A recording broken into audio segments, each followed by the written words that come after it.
right, and we're back. So I want to finish up section 1.3 as quick as I can to get you a bunch of time to work on the homework in class today. That sound good to you guys? That sounds great. Sounds great to me too. Okay, let's get to it. So section 1.3 is all about the different things that we can do with functions. Like we can shift them up, down, left, right. We can stretch them. We can shrink them. We can reflect them. We can do all sorts of things with functions. And we're going to have to eventually get to a point where we understand, okay, if I do this to the function, what's it going to make the equation do? If I do this to the function, what's it going to do to the equation? So that was all yesterday. And now today we're going to talk about is how do we operate with functions? How do we add functions, subtract functions, multiply, add, subtract, multiply, divide? And then we're going to talk about composition of functions as well. Okay? So two functions, f and g, can be combined to form new functions, f plus g, f minus g, f times g, f divided by g, in a manner similar to the way we add, subtract, multiply, and divide real numbers. Okay, we can perform operations on functions just like we can perform operations on numbers as well. The sum and difference functions are defined. I mean, this is a very simple notation here. Just know that if I use the notation f plus g in parentheses, comma x, or not comma, but parentheses x, that's the same thing saying f of x plus g of x. Same thing here, f minus g of x, same thing, f times g of x is f of x times g of x, f over g of x is f of x over g of x. Now, what's tricky when we work with these things is the domain. Thinking about the domain of these functions. Take a look here. If the domain of f is a and the domain is b, of g is b, so I've got two functions. I don't know what they are right now. I just know the first function has a domain, we're going to call it a, and the second function has a domain, we're going to call it b. Then the domain of f plus g is the intersection, okay, is the intersection of a and b. That's the notation there. It's the intersection of a and b, because both f of x and g of x have to be defined. Okay? It would only make sense that if I couldn't use the value of 1, the number 1, if I couldn't use the value of the number 1 in one of the functions, when I add the two functions together, I still can't use the number 1. Right? So if something is not defined in f, it will not be defined in f plus g. If something is not defined in g, it's not going to be defined in f plus g. Okay? So if I can't use the number 1 in f, but I can't use the number 2 in g, then in f plus g, I can't use the number 1 or 2. Right? I can't use that because it's got to be the intersection of those two sets. Because both f and g of x must be defined. For example, if the domain of f, let's take a different example. If f of x is equal to the square root of x, obviously I cannot plug in negatives or that would make it non-real, right? So the domain of f is 0 to infinity. I can include 0, so I put a bracket on it, but the domain of f is 0 to infinity. No negative numbers can exist in f. But take a look at g, 2 minus x. So think about it logically here. The biggest I can get is 2. If I go anything over 2, say 3, 2 minus 3 is going to be negative. Not going to work. So the biggest possible number I could get is 2. And I can go smaller because it's a minus. Like if I took 2 minus negative 1, that's a positive number. That's 3. So I can go more into the negatives with x. It will just turn my inside the house more positive. So the domain of this function is anything, but it's got to be smaller than 2, right? 2 or smaller. Negative infinity to 2. So I have these two different functions. One is 0 to infinity, and the other one is negative infinity to 2. Okay? If I wanted to think about the domain of the combination, f plus g, f times g, f divided by g, f minus g, whatever, if I algebraically work with those two functions, the domain is the intersection of those two domains. So think about it. It needs to be within both of my domains. I can't use any negative numbers for f, therefore I can't use any negative numbers for the combination. I can't use any number bigger than 2 in g, so I can't use any number bigger than 2 within the combination. Okay? So therefore, the only intersection that I have are numbers between 0 and 2. That's the domain of f plus g, or f times g, or f minus g, or f divided by g. Okay? The same thing is true for the product and the division. We were just using the operation of addition to demonstrate that example. There's only one catch with division. With division, remember that if I take f of x over g of x, we also must consider what makes g equal to 0. Okay? We would also must consider what makes g equal to 0 because we can't have that value either. Okay? So that's the only catch there. The domain of f times g is a and b, but we can't divide by 0, so the domain of f divided by g is all numbers in a and g, but not what makes g equal to 0. For example, take another example. F of x is equal to x squared, and g of x is equal to x minus 1. Now notice that if I were to add or subtract or multiply these things, the domain would be all real numbers. Because the all real numbers domain here and here, there's no restrictions on either one of them. So f plus, f times, f minus is all still all real numbers. However, f divided by g is not all real numbers because we must consider the thing that makes the denominator 0. We must consider the thing that makes g 0. What makes g 0? 1, the x value of 1. So therefore, I cannot make x equal to 1. It's all numbers, but x cannot equal 1, or written in an interval notation, negative infinity to 1, union infinity, 1 to infinity. Okay? So we have add, subtract, multiply, divide, and then we learned back in Algebra 2 about composition of functions. Composition of functions. F of g, g of f. Okay? Basically, it's substitution. I'm substituting g into f. I'm substituting f into g. I'm taking an entire function and plugging it into another function. Okay? For example here, it looks like we have f of g of x, right? That x squared and the x plus 1, right? Or, this is a composition function where we put x squared plus 1 into the square root function.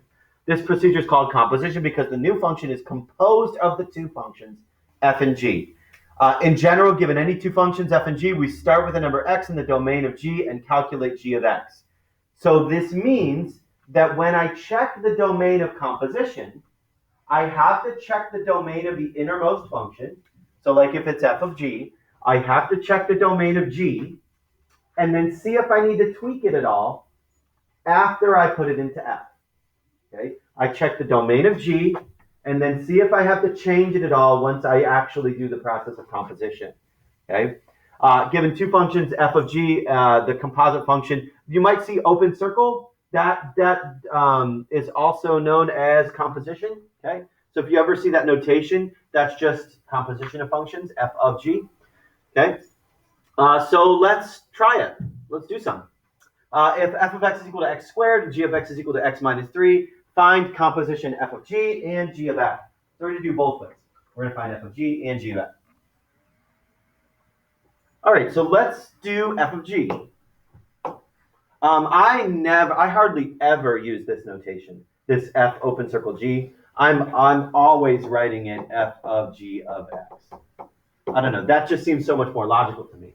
That's truly demonstrating that g goes into f. I don't know why the open circle is needed. All right, so this means that I'm going to take f of, and now I'm going to replace g of x with what g of x is, x minus 3. And that notation is telling me that I need to go to function f, remove its input, and put in its place x minus 3. So that means here's f. F is x squared. So instead of taking x squared, in place of x, I'm going to plug in x minus 3.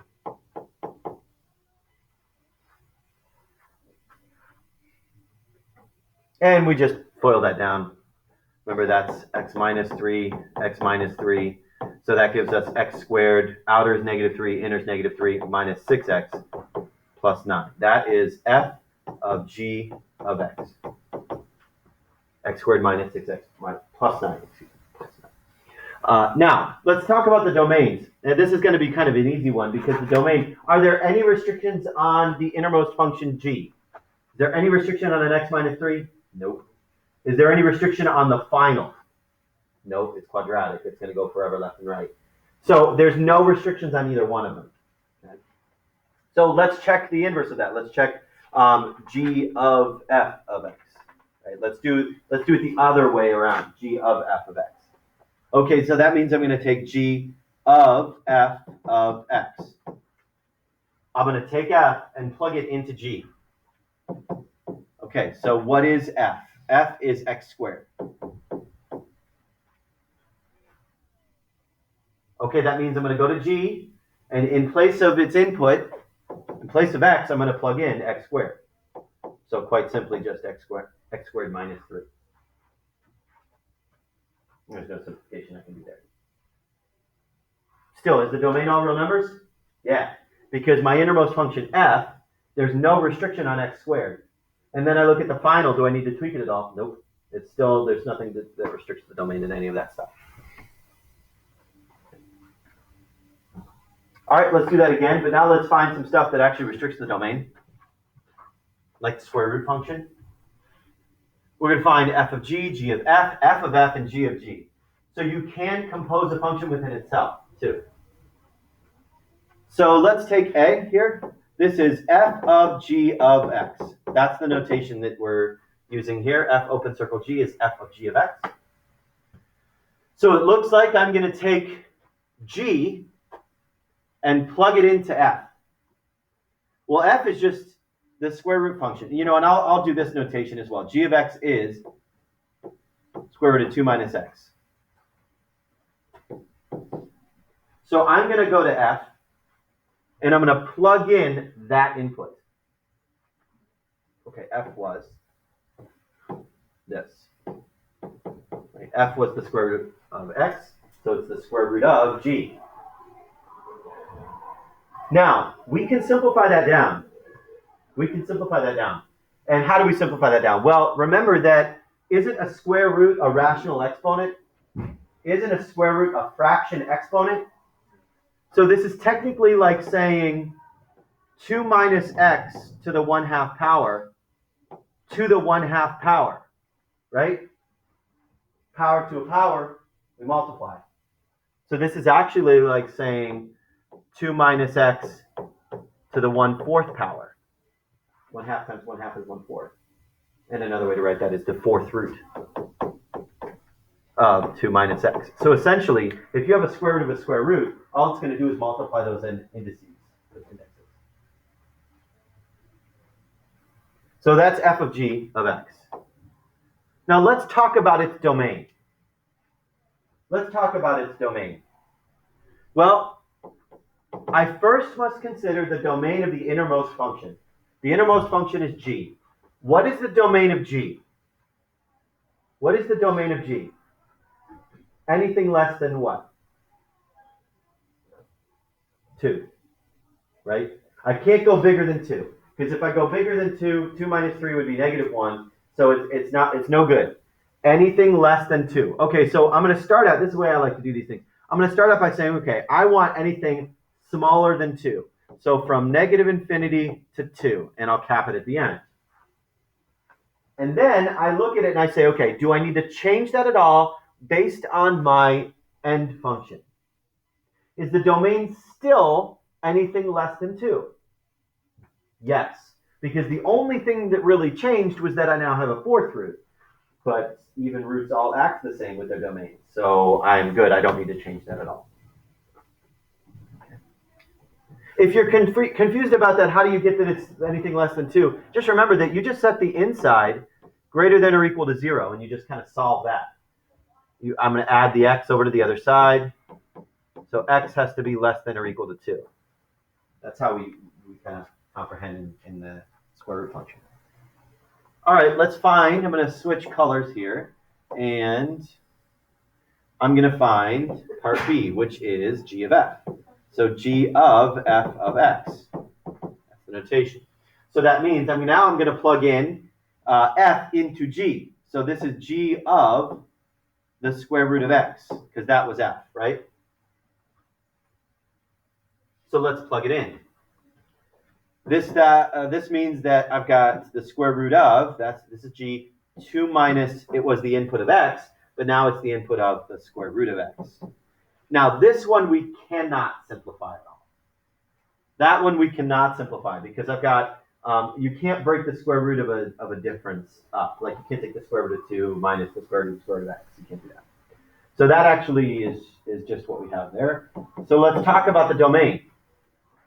Let's talk about the domain. What's the domain of the innermost function? The innermost function is greater than or equal to 0, right? So from 0 to infinity. Now we have to say, okay, do I need to change that domain at all? Do I have to change that domain at all once I look at the final function? Now, remember that to look at the domain of this, to see what x cannot be, I set this greater than or equal to 0, right? That needs to remain true. I cannot have any x value that makes this negative.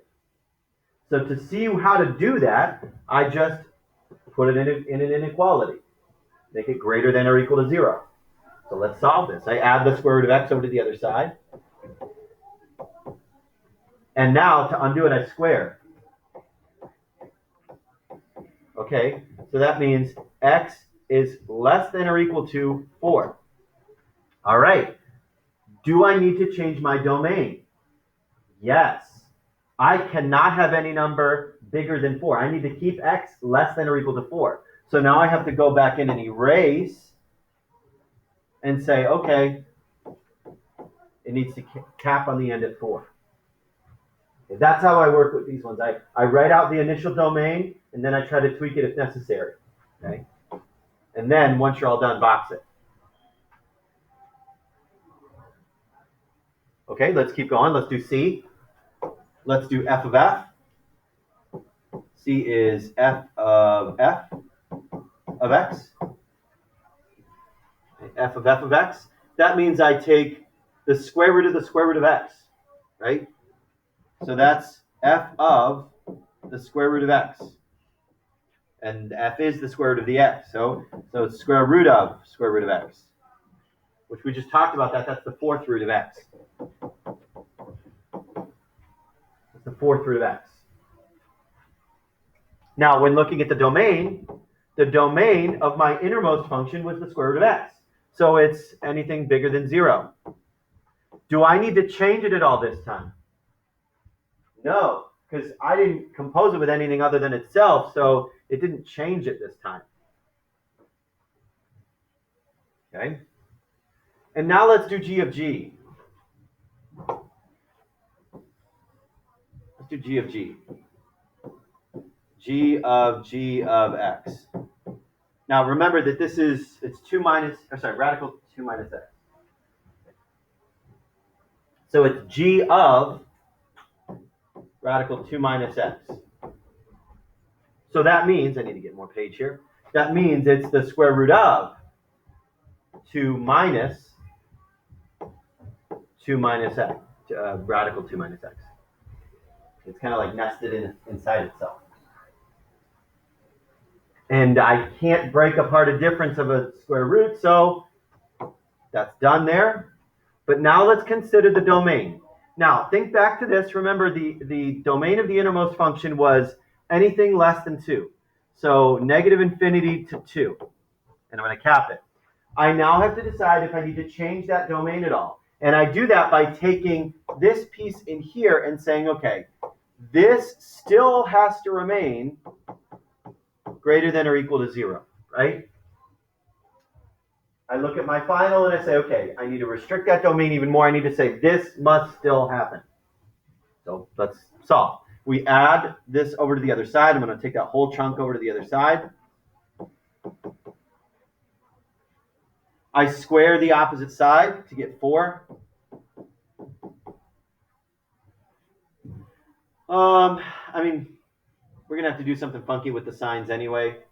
So let's just add the x over to the side. I hate leaving negatives on an inequality. So I'm going to add x over to the other side.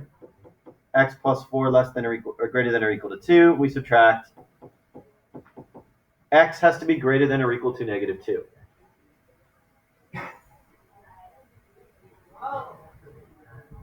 Now, take a look here. Do I need to restrict my domain anymore? Yeah, because x now has to be greater than or equal to negative 2. So it's less than or equal to 2, but still greater than or equal to negative 2. So that's my domain.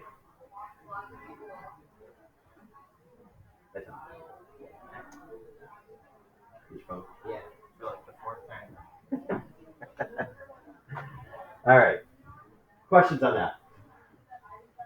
The domain is the tricky part, right? The domain is the really difficult part with composition, in my opinion. All right, the last thing we'll talk about here is, we've been used to composing two functions, f of g, g of f, whatever. Oh man, we've done that a million times before, right? But what if I wanted to compose more than two functions together? Does the process still hold? Yeah, you could do f of g of h of x, whatever. F of g of I of j, whatever. You could keep going for all eternity if you wanted to. So take, for example, here. This is, I've got f of g of h. F of g of h, and I defined what f of x, what g of x, and what h of x is. So what does that look like in terms of our notation here? Well, this is f, and within f, I'm going to input g, and within g, I'm inputting h. That's what that looks like. Okay, I put h into g, and once I'm finished with that, I put g into f. So just take it step by step. Okay, let's do the first step of plugging in what we know to be h. So this is f of g of, well, what is h? X plus 2. Right? H is x plus 3. So x plus 3 is going to go into g. Well, what is g? G is x to the 10th. So f of, so now I'm going to take this whole chunk. What is g of x plus 3? X plus 3 to the 10th.